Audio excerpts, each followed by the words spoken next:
Ang ating programa.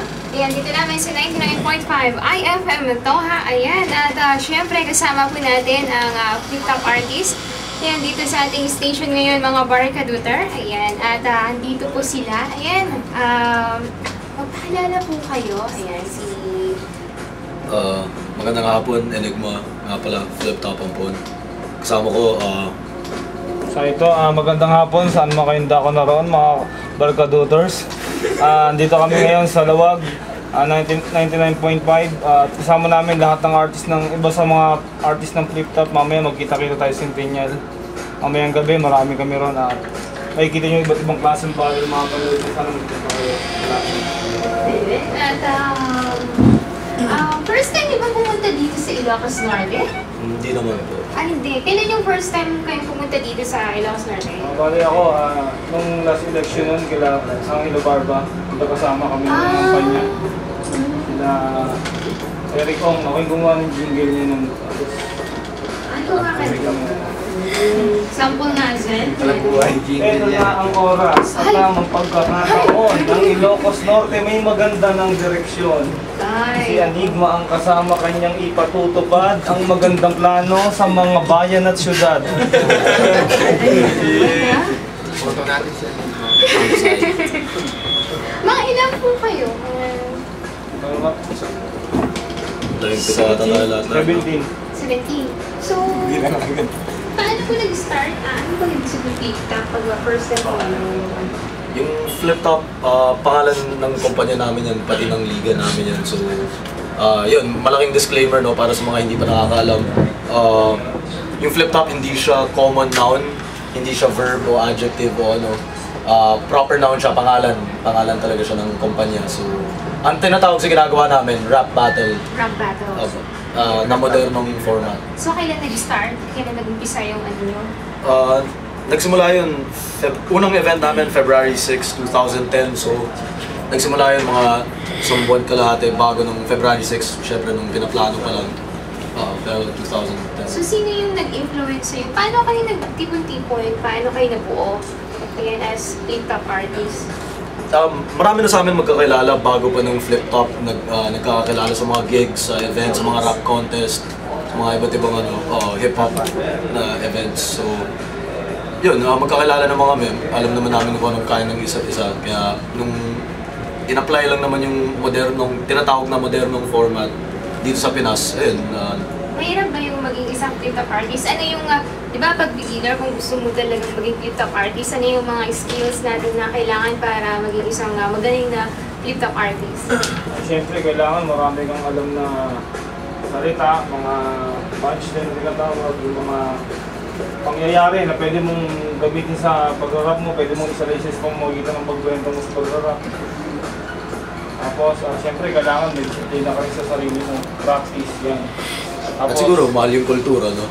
Kung hindi mo naman pagmamahal mo sa trabaho mo, sa kultura. Dapat mahalin mo yun. Ano naman yung mga usually pinag-uusapan ninyo? Marami. Marami kalukuhan. Ay, mga kalukuhan. Yung pinag-uusapan namin or Oo, pinag-uusapan sa battle or ano ba? Mga pinag-uusapan. Yung topic namin, pag nagkalaban kami, iba-iba. Minsan may personalan, minsan may kalokohan lang. Isa may strategy nga Sa mga hindi pa nakakapanood, search nyo lang sa YouTube, TikTok ba, makikita. yun siguro pinakamadaling halimbawa na para makita nyo na lang ano. Ano naman ang advantage ng pagiging flip-top artist?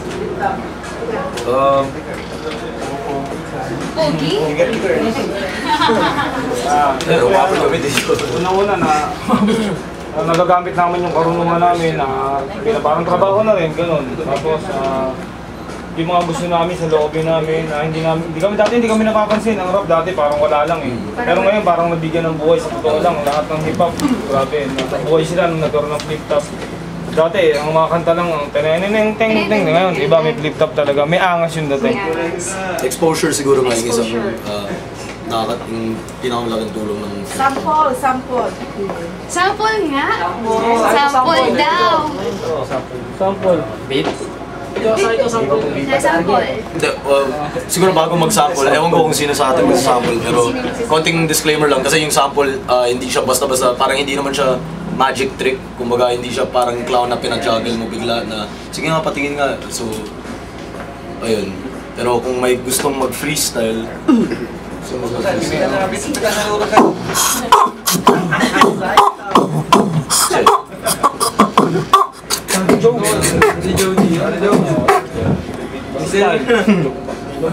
Ay, matinding ba sa Freestyle ba? Freestyle sa ito. Kakambal ko, toko, kakambal pala kita. Siguro yun yung pinaka-sample mula sa... Hindi ba kami nag-aasaran lang? Para oo. naman para pupunta sila sa Centennial mamaya. Yes. At, paano ninyo hinahandle yung mga nagkakagulong mga, di ba? Pag nag-aasaran, pag may mga Ay, ganyan. hindi. Unang-unang alam namin yun, bawal ang pikon kasi pag napikon ka rito, bubugin ka rin. Unforgettable experience nyo na hindi nyo makakalimutan na parang may naasar na gano'n. Siguro yung yung unang laban ko kay Looney, talagang unforgettable talaga yun. Oh? Para ako nakahawla tapos sinutusok ako ng maratalim na ano.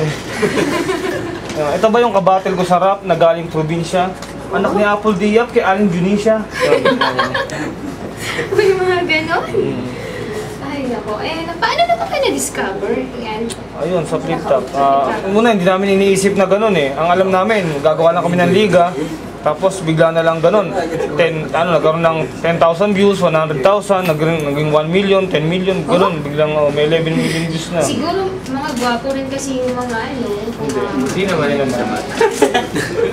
Siguro, maraming Ayun na. Siyempre, alam mo naman ng mga Pilipino, pagka nakakita ng pogi at magaling, alam mo na,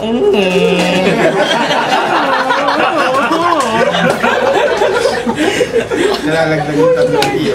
Lalo na yung mga bading, no? Oo. Wala nang bading sa inyo? Wala eh. Sa ito lang. Minsan lang, pagtapos Minsan pagka sinusunod ganyan.